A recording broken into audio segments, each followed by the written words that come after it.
সপ্ত শয়তান হইতে মহান আল্লাহর কাছে আশ্রয় প্রার্থনা করিতেছি তাহার উপস্থিতি হইতে আত্মগোপন করে কুমন্ত্রণা দেয় মানুষের অন্তরে, জিনদের মধ্য হইতে মানুষের মধ্যে। দয়াময় করুণাময় পরম দয়ালু পরম করুণাময় অতি দয়ালু আল্লাহর নামে শুরু করিতেছি। শুধু দর্শক শ্রোতা যারা আমার এই ভিডিওটি দেখছেন বা শুনছেন, সকলের প্রতি মহান সৃষ্টিকর্তার বিশেষ দয়া অনুগ্রহ বর্ষিত। সূরা আল কোরআন সূরা আল বাকারার 1 থেকে 181 নম্বর আয়াত পর্যন্ত ধারাবাহিকভাবে আলোচনা করেছি।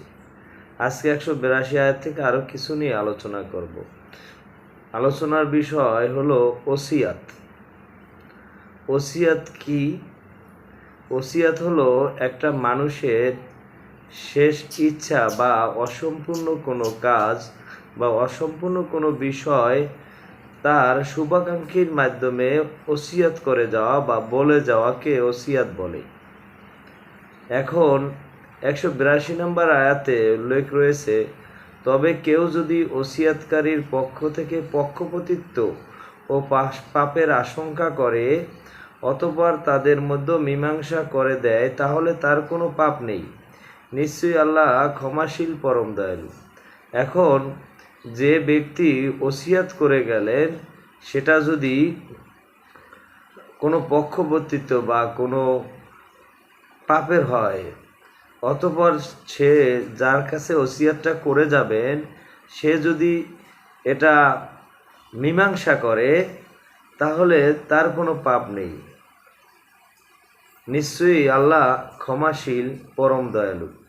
এখন কথা হলো, মানুষ অনেক সময় মারা যাওয়ার আগে বা বার্ধক্য বয়সে যখন চলে যায় বা তার মনে করে যে সময় ফুরিয়ে গেছে বা আমার দ্বারা আমার যে কাজগুলো রয়েছে বা লক্ষ্যগুলো রয়েছে, যে দায়িত্ববোধ রয়েছে, এগুলো আমার দ্বারা পালন করা সম্ভব নয়, তখন সে তার শুভাকাঙ্ক্ষী বা তার আপনজনের কাছে ওসিয়াত করে।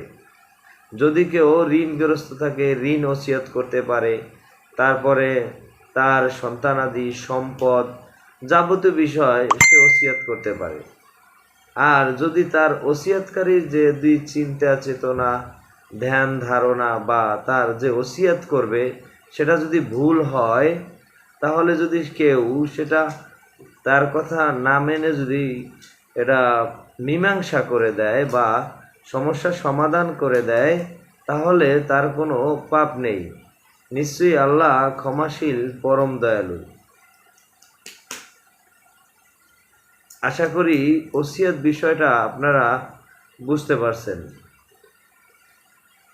তাই কোরআন নিজ মাতৃভাষায় বুঝে পাঠ করুন, কোরআন বুঝুন, কোরআনের আদেশ নিষেধ উপদেশ মেনে চলুন। সবাই ভালো থাকবেন, সুস্থ থাকবেন, সুন্দর থাকবেন। আল্লাহ হাফেজ।